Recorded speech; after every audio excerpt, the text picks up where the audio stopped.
Well, we'll help you. Yeah. All right, hello everybody, good evening. Thanks for coming out on this cold December night. But it's so nice to have you here at the library. My name is Lauren Gramley. I'm the business specialist here at the Champaign Public Library. I work with anybody interested in starting a business or a nonprofit, or maybe you have one and maybe you need a little bit of support, from marketing to finding funding, to tech. Whatever you need, we're here to help. We also have a lot of great databases here to do market research, write a business plan, and you can do one-on-one meetings with me, the business specialist. But probably my favorite thing is we have various workshops with local experts, like tonight's presenters. So I'm going to go ahead and introduce our speakers for this evening.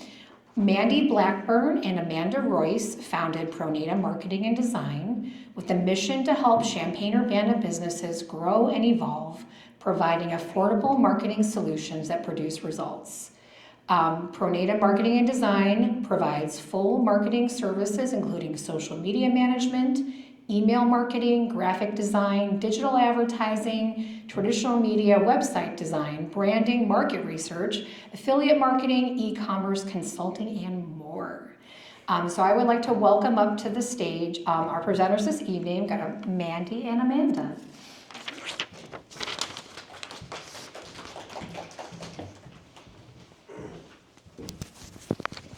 All right, can everyone hear me? I think you guys probably hear me even if I wasn't talking into the mic, because you guys are great and sat up close. So I kind of just got to know most of you. I didn't get a chance to talk to you guys there to find out what businesses you guys are either already have started or getting ready to start, and it is pretty across the board. So this is going to be exciting, talking about different types of logos that we can do, but you all have some really exciting ideas. So throughout this, especially since we've got a small group, absolutely feel free to raise your hand, ask questions. We can talk about things more in depth as we go. This presentation will not take up the whole time. We've definitely set aside plenty of time at the end of this to work with you guys one-on-one. We can talk about logo ideas if you haven't even got to that part of it. If you do already have ideas, we're happy to go over those with you, give some real-time feedback, and workshop all of that with you. So we'll go ahead and get started. So the first thing we're going to start with here is just the anatomies of a logo. We're not going to get too technical on this, but there are definitely different types of logos out there that you see every day. There are some that are more common for small businesses, so we'll kind of just go through these and I'll let you know what that is. So your first type of logo is a word mark. It's exactly what it says. It is just a word. Sometimes it's a specific font that it's in. This is typical of large, well-known companies. Disney did not start off with a word mark. They were Walt Disney Company with a castle and lots of stuff in their logo. So you typically get down to being able to use only this once your branding is more well-known. There's a letter mark. This is specifically helpful for businesses that have really long names that you can abbreviate down to. Again, HBO did not start off specifically with this. They did usually call out home box office within their logo, but it's recognizable enough now where they do not need the rest of the text with it. A brand mark, obviously this is the icon that typically goes along with a word mark. Well-known businesses like Nike can drop the word mark and be recognizable just with their logo mark alone, their brand mark alone. Combination, this is the most common that you'll see with most businesses. It's got their brand mark and their word mark combined. This is definitely the type that small businesses usually start with as they're getting their branding known to their patrons and their community. Badge and emblem, you see the Starbucks, NFL, Harley Davidson. You typically never see any part of their logo without the entire thing encased in the badge or the emblem that it was originally designed in. This is less common. It's a lot to see at once, so it's typically not recommended that you would start off with any type of logo like this. Like I said, combination word mark are the most used for new and small businesses. If your brand becomes very well known within its space, you can start to drop some of that or simplify it down. But it's recommended usually that you want to start out here with a combination. All right, so what makes a logo great? First and foremost, we want it to be simple, but unique. And I know that those two things can sound very contradictory because an apple seems like it's just an apple, but the way that they made it unique was they took a bite out of it. Same with the McDonald's arches. It looks like an M, but it also looks like arches. It's got a little bit of detail to how it's shaped, easily recognizable at a glance. Again, you're going to get to this as your brand's more well known. Relevancy. You want your business to reflect your personality. We kind of just talked about this a little bit with you guys doing children's books, that you definitely want your personality to be reflected in your logo. Google did that here, very simple font, but the colors represented that fun, playful, kid-like imagination that the company was founded on. Versus Gucci, it's going to be very sleek, modern, simple. We're not going to put a lot of color into most high-end brands. Versatility. The brand needs to work on every single type of background that you can think of. Primarily, it's going to show up in white on places, but especially if you're doing sponsorships, your logo is getting printed on the backs of t-shirts or on promo items. A lot of times you don't have control over what color it's getting printed on. So you need to have something that's available for both dark and light backgrounds at all times. Also, a lot of people will design their logo horizontal, which is great. That's the way that we want you to do it. But you also need to have a version of it stacked that works, which is the version here. Think of like your social media profiles. You need a square to upload for that. You probably see it a lot where someone might have uploaded a horizontal logo and the edges are cut off once the circle is put in there. So you want to think about kind of all the different uses you're going to have for your logo and make sure that you have the right sizes for that. Scalable. This is a huge problem that comes into effect when people are designing their logo. They have it up really big on the screen in front of them. It looks phenomenal. And then it is shrunk down to be at the top of a website or in a Facebook profile, and it's unreadable at that point in time. So whether or not you're just zooming in and out on the screen to see it at a small distance, sometimes even when doing design, you step back, walk to the other side of the room and look at your screen and see if you can still read it, see if you lose any detail within that. Brands like TikTok here, very simple font. Even with the icon being larger in the scaled down version, the font is still extremely readable here.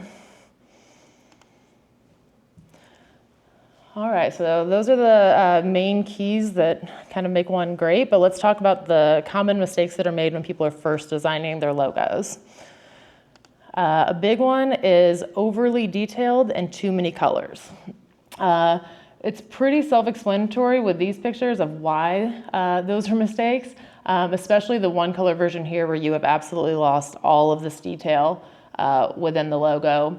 The scaled down version, the text here becomes completely unreadable.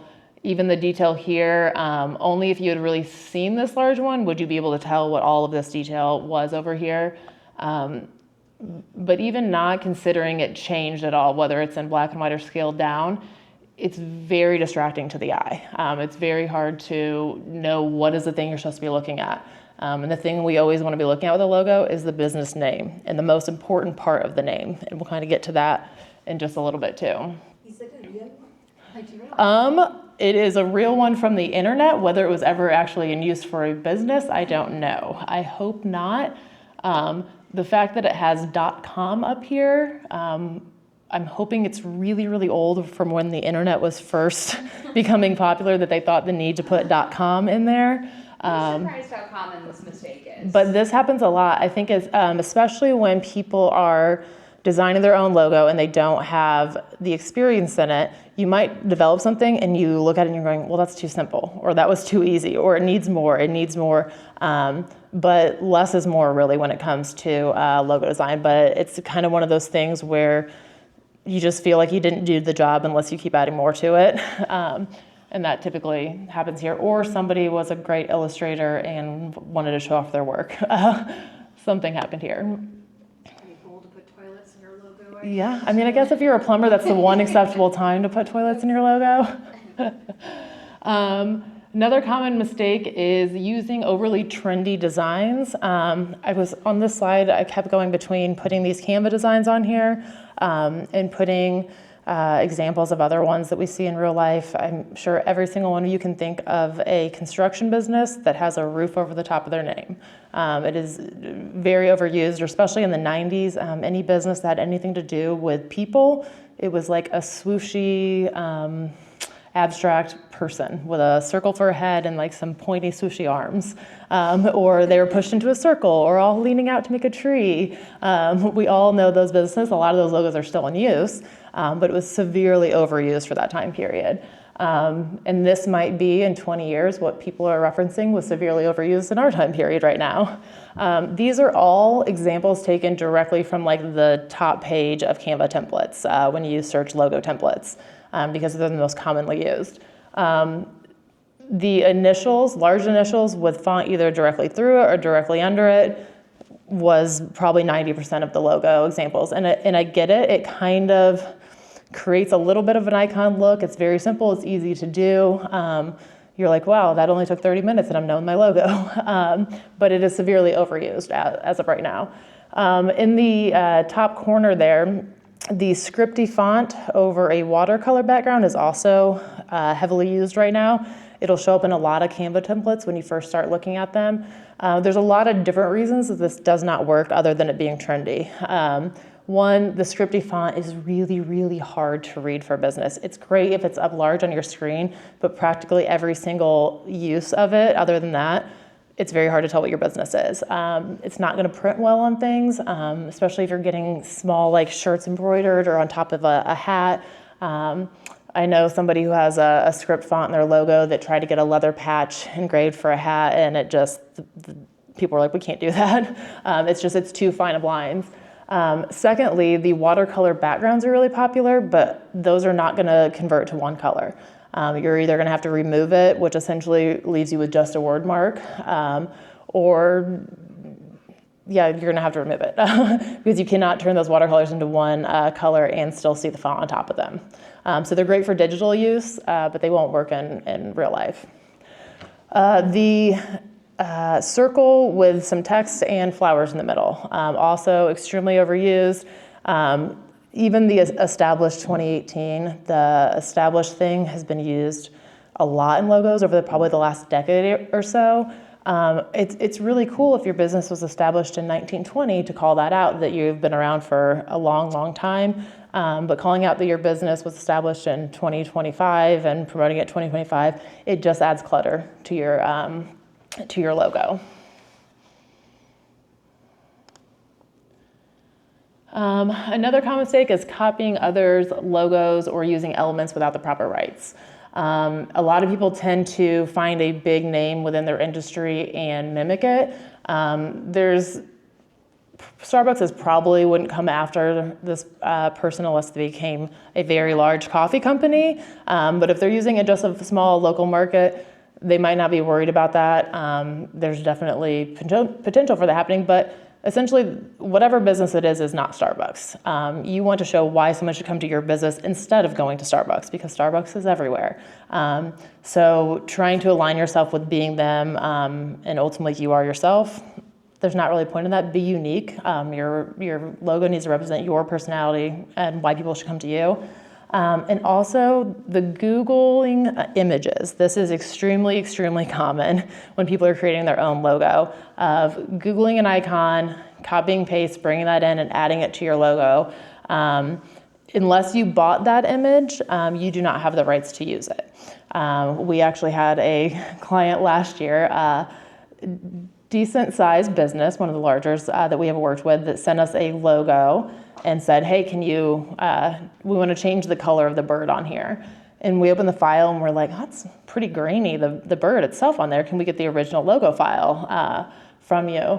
And it was really interesting. We were like, oh, well, we just took it off of Google.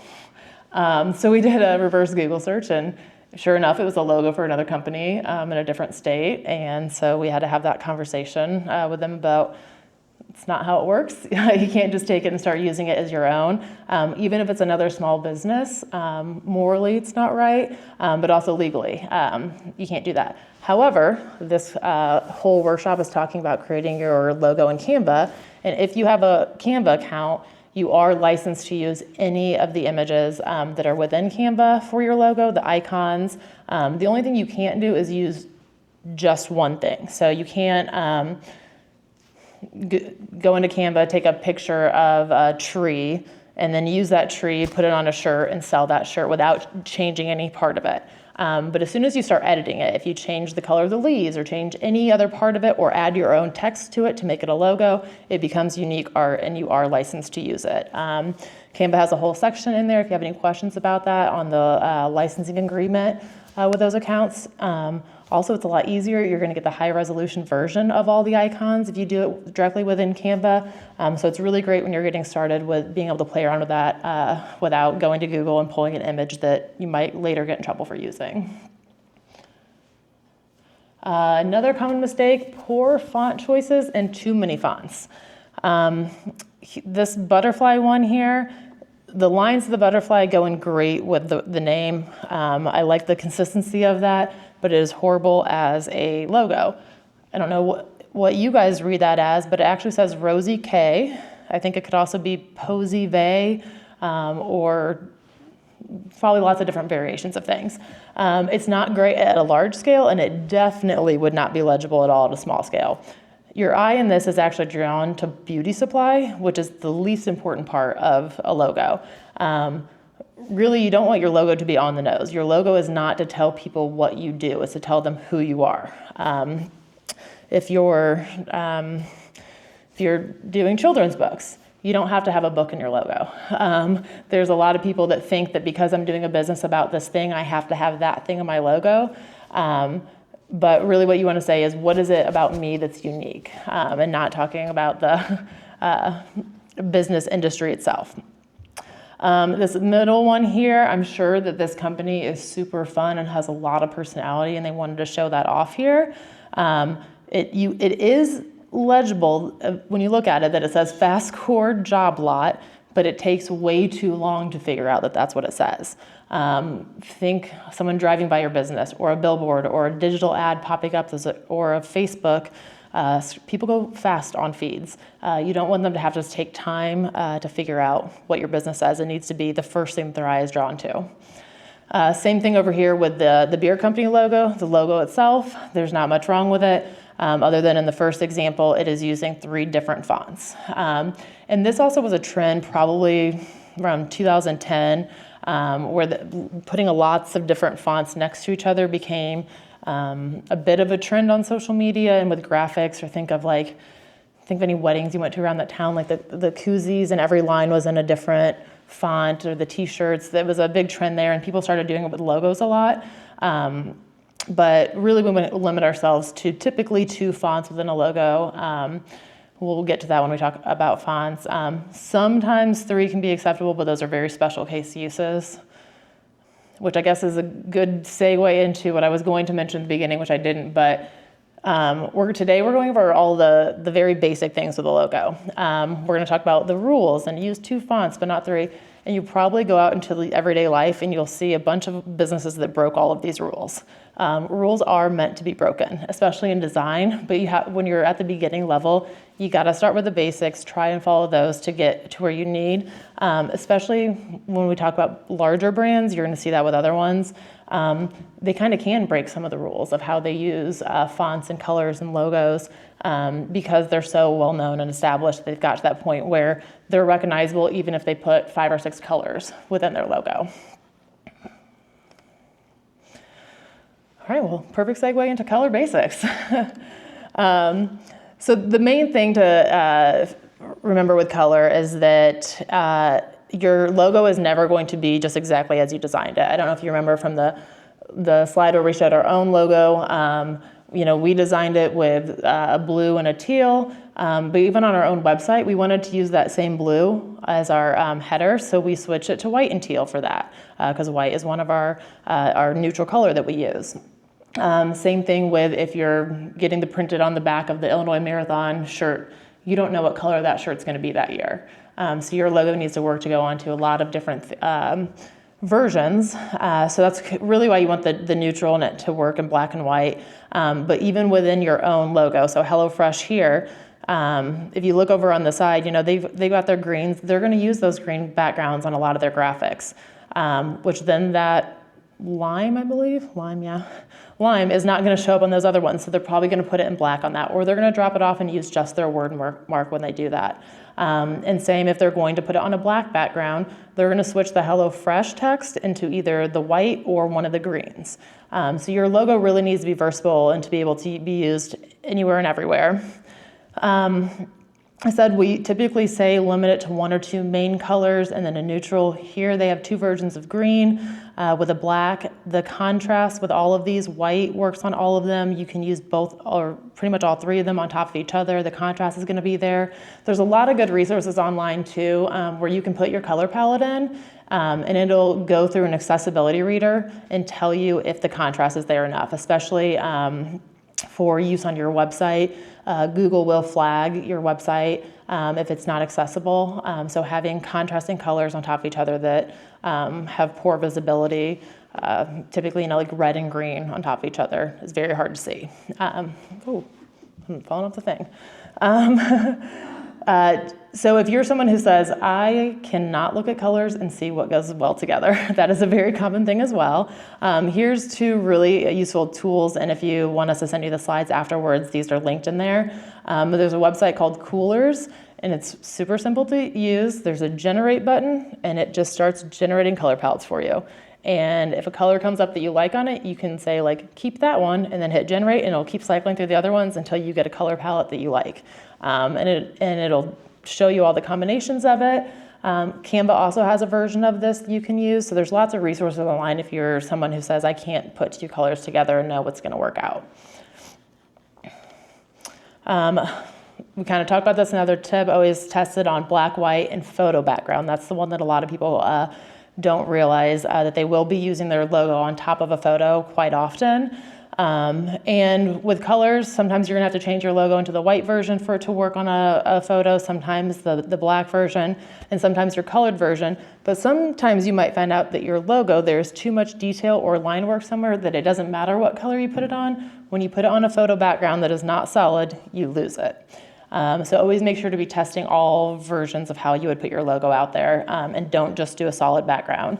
And you can pull any kind of photo to use, especially with Canva. It's easy to pull photo into the background and test it out on there. So typography and fonts. We talked about, you know, only using a couple of fonts, but really want to pick your one main one, and the most important word or words in your logo should be in your main font. Don't overly use decorative fonts or ultra thin fonts. Obviously, we talked about the reason the ultra thin fonts are hard. Decorative fonts can kind of be the same way, especially if you get a lot of loops and curves and stuff in them. Depending on who's read it, some people it's really easy for them to read cursive type font or things that are decorative, and other people can't see it at all. You don't want to give anybody a reason to misspell your brand name or not be able to tell what it's supposed to say. Make sure small text is readable. Typically, you don't want any small text on your logo, but a lot of times if you have a main business and a kind of a subline, it's going to be a little bit smaller, but never make it too small.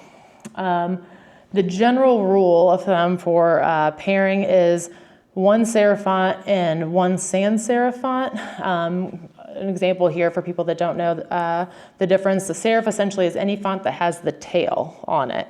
Whether that's at the top, the bottom, especially with lowercase letters, typically it's just kind of rounded on the bottom. But they typically make really nice pairings together, so it is absolutely acceptable to combine those. Another way you can do this as well is using a sans serif font, and then your secondary font is that same exact font, but you bold it or use italics on it to make it a little bit different, but it still pairs really well together. Canva does have recommended text pairings that you can go off of. So if Some people are great at looking at fonts, same with colors. Other people, like I admittedly am not as great at fonts as Amanda. She can pretty much eyeball any font and tell you what kind it is by name. And I'm someone who, a lot of those look the same to me. So using the pairing recommendations can be a quick shortcut if you're somebody that's like, yeah, they kind of all look good together. Or I can tell when they look bad, but I can't tell when they look good. Okay, so for your icons, avoid generic and overused icons. We touched a little bit on this, like what I said with most, home construction businesses, they've got a roof over their name. Heavily overused coffee shops using a coffee mug. Beauty supply places using a compact. Stuff that's is not gonna set you apart from any other business in your industry. With that said, it still needs to be a little bit generic. If it's too unique, it's typically going to have way too much detail to be an icon. You want to use something that's simplified, geometric, and readable when it's shrunk down, especially if you're going to be using your icon on its own for any sort of use. You see that sometimes with stickers or on clothing if you're going to do just a small logo on it. So you want something that still stands out on its own but is not overly complicated. If you're going to do an icon that has line work in it, try to match the size of that line work with the font.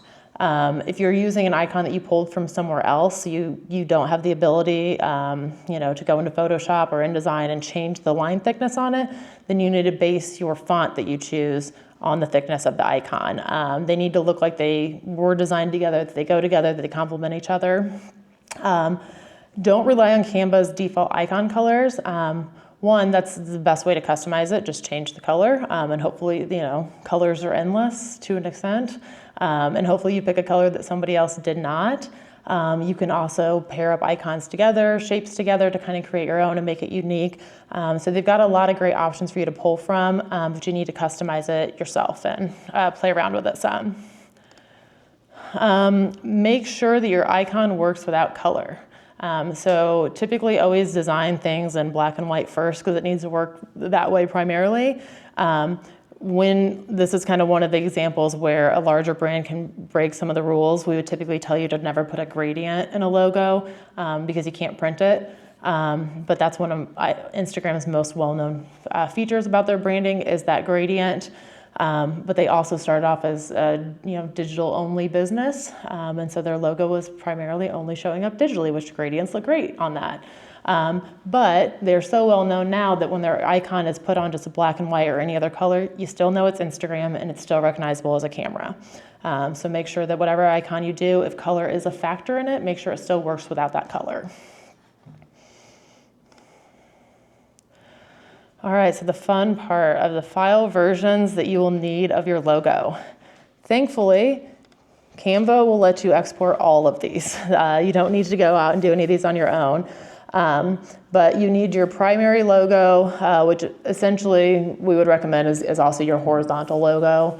That's where the type of logo you're definitely going to want for the top of your website. It'll be used most when you send out your logo for sponsorships or any kind of advertising. You need the stacked version of it like we showed. Social media has to be stacked. It's not going to, even if you scale your horizontal one down to fit within the circle or the square, for social media, your logo is going to be quite small and you want to take up as much space as possible from your profile picture.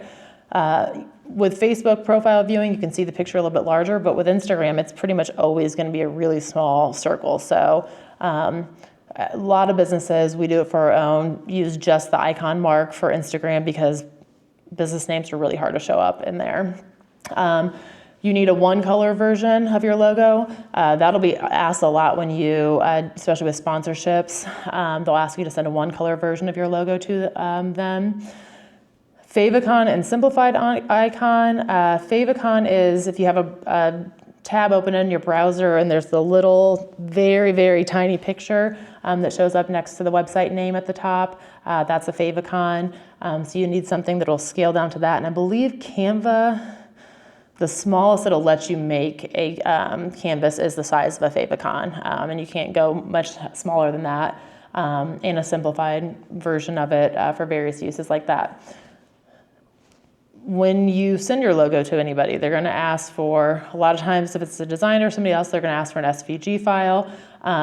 Really, any designer can work off of a file for most things if you at least send it to them with a transparent background. So in Canva, if you export it as a PNG and check the transparent background box, that's going to give you the version of the file that you will send other people when they say, hey, send me your logo so I can put it on XYZ for either advertising, sponsorship, or any other use.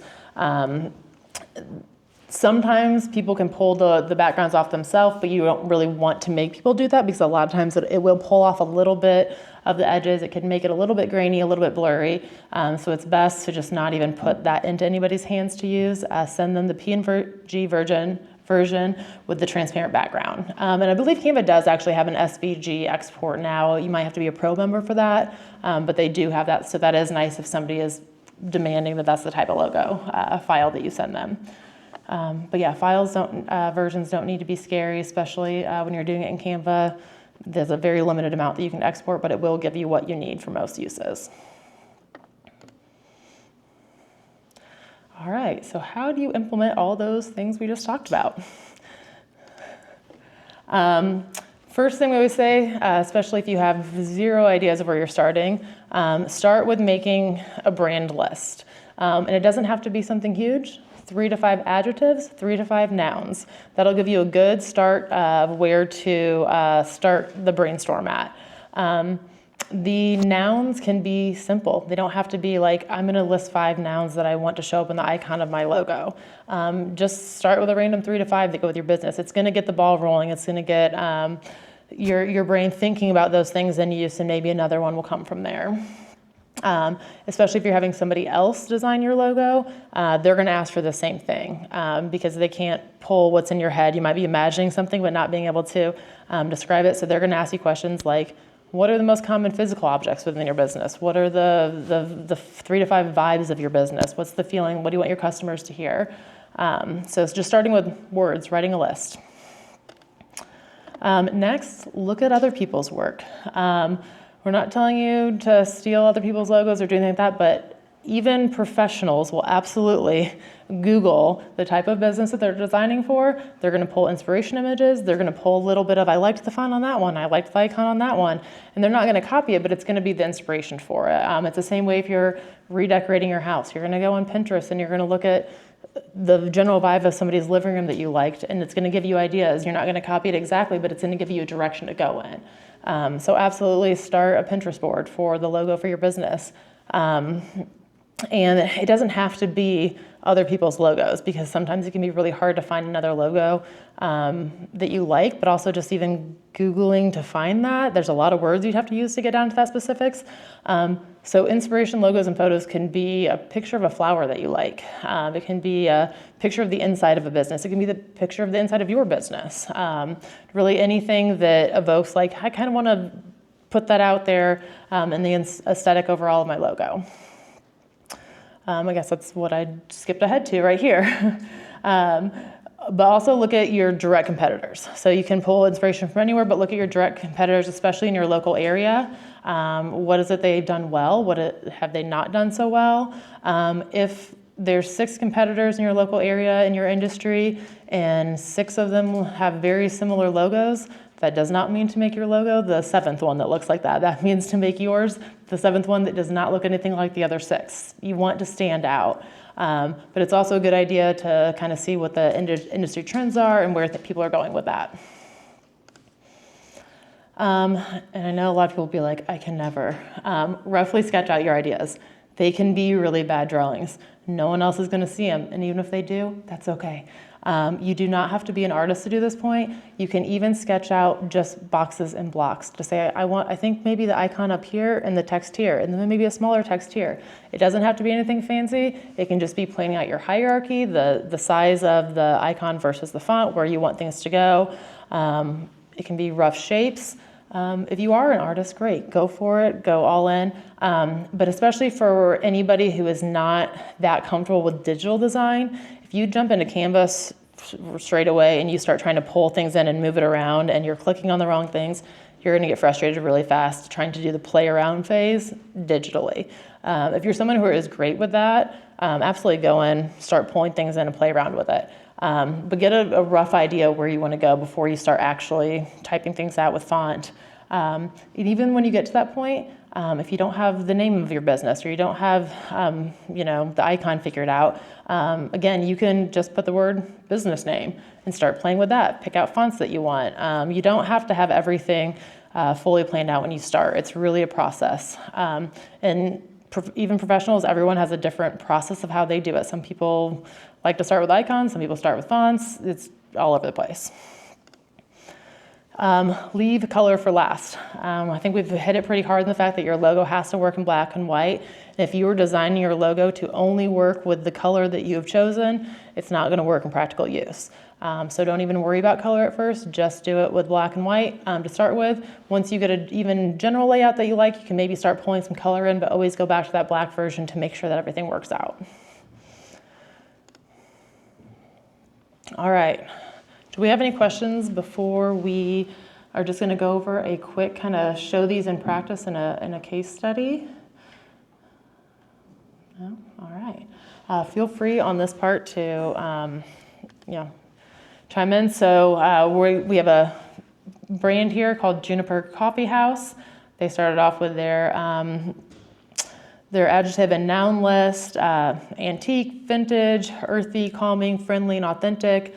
I think you're probably going to see authentic on everybody's brand list in the last 10 years or so. What it means today, design-wise, I'm not sure. But you're going to see that everywhere. You probably put it on your own. I'm sure we put it on our own. For the noun list, we got coffee, mugs, leaves, juniper berries, and greenery. So some of that is coffee and business related, some of it is not, but it doesn't have to be anything specific. It can be any nouns you want that are related to your business.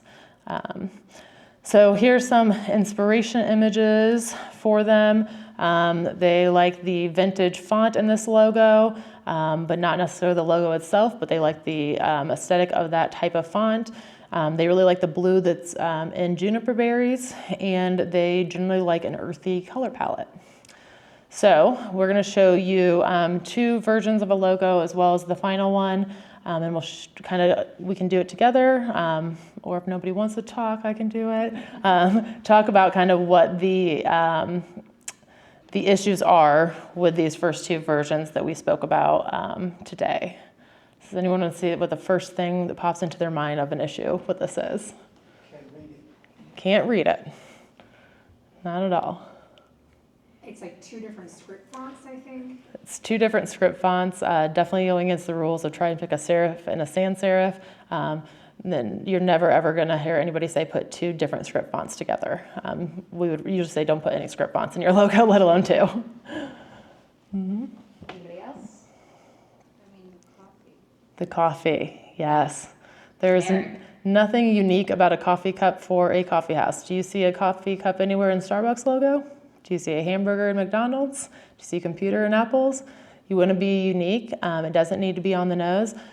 But again, there's always an exception to the rule, and they're there to be broken. Burger King does have buns on the top and bottom of their logo, but they did it in an extremely unique way where it doesn't just look like a hamburger. Some people might walk out and go, I didn't even realize that those were buns on the top of Burger King logo. So you can be a little bit on the nose, but you got to be creative and you got to be playful with it if you can do that. And intentional. Yeah, or the FedEx having the arrow, and the E and the X. Some people don't notice it, but yeah. So, any other things we want to point out? I mean, for me, the name of the coffee house isn't standing out from like the tagline or whatever, Yeah. or anything else really. The first thing your eye's drawn to is the coffee cup in the middle. So you guys kind of hit on all of those. One big thing is contrast. They use two colors that are very, very similar. At that point, there's no point in even using two different colors. So if you're going to use more than one color, make sure that they contrast with each other. Can you guys even tell that those are two? Yeah. On my screen, it's a bit different. It's like kind of a mauve and an orange on there. But yeah, they're not noticeable enough. So if they were going to use these same colors on their website and they put the pink background and tried to put that orangey font on top of it, it is going to be painful to your eyes. So the colors that you use in your logo need to be able to be written on top of each other and still look good. Scaling with this and turning into black and white, one thing that is not wrong with it is that it didn't lose anything by going into black and white. You've lost detail by scaling it down, but essentially they could have followed the rule here of design it in black and it still works the same type of design and color. Legibility, that font is not readable even when it's at full scale. It's definitely not readable when it's in the small scale. Hierarchy was a big one. The hierarchy of your business, you want the most important part of your name to be the first thing your eye is drawn to, and here it was drawn to the coffee cup, which hits on the uniqueness that there's nothing unique about a coffee cup for a coffee house. All right, logo version number 2. We got a little bit better with this one, but what would be the issues you still see here? I don't think that the juniper berries and the whole thing translates very well to the black and white version. It does not. It is a very beautiful watercolor juniper berry, and it goes into one color, and you lose all of that detail. And especially with the fine lines that are right in here, if it gets any smaller than this, you're going to lose those completely on print. Embroidery would be impossible, but there's essentially no point in using this really pretty artwork if once it has to go into a single color, you're going to lose all of that detail, and your logo is not going to be consistent because some parts of it are going to be dropped off depending on how small you have to get it. Any other issues with this one? I'm just offended by those E's. I don't know, maybe that's just me. The font's not great. It is readable. Even scaled down, you can see Juniper Coffee House. Is your eye drawn to any one thing immediately? The E's kind of stand out. Looks like a missed opportunity there to maybe make some coffee cup handles or something. But I think in the first one you guys would all say you immediately looked at the coffee cup, but here there's really no hierarchy to it at all. The icon is large, the font is large, Juniper and Coffee House are the exact same size. Depending on the person is depending on where the eye is going to be drawn, and you don't want to leave it up to whoever is looking at it to decide what was the most important thing in the logo. I would move the berries out somewhere else. I would have them directly over the top. Yeah, this looks a lot like just someone typed some font and just grabbed an icon and put it on top of it. It doesn't look like there was a lot of effort put into it. So yeah, you guys immediately touched on the icon detail being a big issue. That's the big issue with the scalability of it. And then there really is no hierarchy here. Everything seems to be as equally important as everything else in the logo. All right, so now we're going to go to the final version. And we'll talk a little bit about what are the things we talked about today that work in this logo.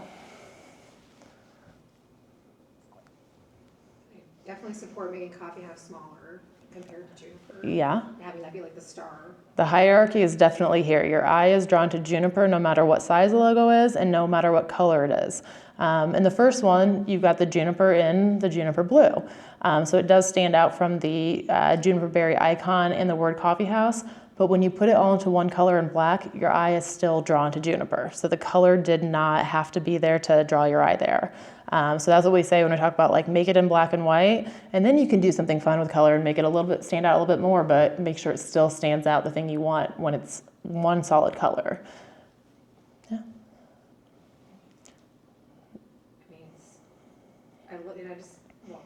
It definitely invokes that vintage feel. With Yep, the font. the vintage font it feels a lot more vintage in here, but it's still readable. This is a Canva logo. Was designed in Canva. It's got Canva icon, Canva fonts, everything was designed there. So there are some really cool fonts in there. But also, if you liked the J of this Juniper, but you hated the N or the E or any of that, the rest of the word doesn't have to be that same font. We don't want it to look like it's two different fonts, but you can absolutely combine fonts that are very similar. And if you really want a really scripty J with something else, just make sure that it looks like it would be one word. or from the same font. A little juniper sprig, did you get that right from Canva, like in their like little elements? That is directly a Canva element. It is not edited in any way. So one way that you could customize this type of thing, icon, is you could, remove these little shadows on there. So that if somebody else is using the same one, theirs has the shadows, yours doesn't. You could move them to a different area on there. You could fill in the leaves so that they're full instead of empty, or you could fill in the berries. So there are some subtle ways that you can customize these very basic logo icons to make them different. If you don't have the skill set to do any of that, that's also fine. You can use your font and other things. So this is all completely uncustomized other than color Canva artwork. So we talked about this. The hierarchy is on Juniper, no matter what size, no matter what color. Coffee house is not the thing that's unique about them. It's Juniper. It's got a very simple icon. It's easy to use, it's scalable, and it works in color and black and white.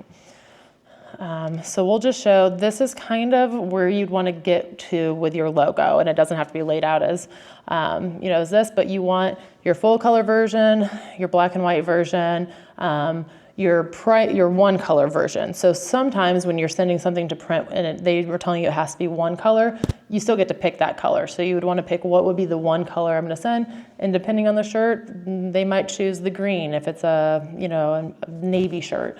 But you'd have your basic one color versions. You'd have your square stacked version to use for your social media and other uses, and then your icon only that can be used in places. And it's just an example of kind of a logo like that in use in different ways. If it's on a small sign outside, Juniper's still very legible on there. The icon looks great and cute little stickers on a coffee bag. And yeah, so that is, these are also Canva mockups here. So if you're playing around with your logo and you're like, what would it look like on an actual coffee cup? Or they have thousands of them. Just take the version that you have right then and there, go put it in some mockups and look at it there. You can see it in real time as you're designing what it would actually look like on things like stickers and signage and packaging and all that. So that's all there for you to use in Canva. And well, that is all we got there for going over the basics and showing it in use. Do you guys have any questions right away? All right, that's fine. Yeah, go ahead. Like mine, I'm gonna split it in half. Like, this could be black, this could be whatever. Mm-hmm. Put it on, but like you just say, like when they do it at the company, if I send it off to a footprint or somebody like that, are they just gonna only wanna do it in one solid color, or are they gonna wanna? Depends on what you're printing it on. Mm-hmm. So some applications would be like t-shirts, like Mandy brought up the example of sponsorships. Often the t-shirts are set by the organization running the event. So maybe it's like bright blue. So a white logo is your best bet because you maybe don't even know what color it's going to be. But when you're ordering products like, say, pens, for instance, you often pay per color in the logo. And so it helps you to be able to have a one color logo so that you can choose what that color is, but you're not paying the extra for all of the color. Did that kind of answer your question? Yeah, I just wanna, some things, like I said, I do this myself in my own cricket at home, and I sit around and So you know the one. So one color is very. yes, it is. So I'll be like, okay, I see all these different colors. Mm-hmm. I just want to take like I just sit here and peel this one off. This one is glitter, so I would like to take the white one and maybe put blue on one half. Mm-hmm. You know what I'm saying? I can iron it on myself, but what I found out about the crickets, I had to sit there for hours trying to really, get it done. And then most of mine are not the exact same. They're not straight across. There's something different about them, just in case you try to steal the trademark or whatever. They're different lengths, different heights, and you can't see with your eye, but you can. Are you saying you intentionally make them different? Yes. And what was the reason for that? Somebody might try to say, well, this is mine. This is mine. Oh, I did this, I did that. I said, no. You know, so when I sent them in or on my Cricut, it tells you exactly the height of the letters and the width of them being apart and things of that nature. So would that contrast me send it to somebody else to make it that way? Once I send one of these in, for them to like put it on there and print it out and make it that way, will it be the exact same way that I did it? They'll print it the same way you send it. However you Depending on send the it. file that you send. Yes. And I would say it is probably more important that your brand is consistent everywhere that's printed than the worry of someone copying the brand.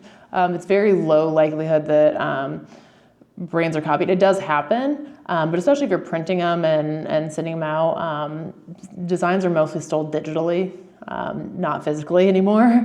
But I think the consistency of your brand showing up the same in every format that it shows up in is probably pretty important. Yeah, I can't figure you guys out, but I made this logo, right? Sent it in, they'll have a trademark, and they sent this one back and told me that I couldn't. Oh, Because I don't even see the similarity in it.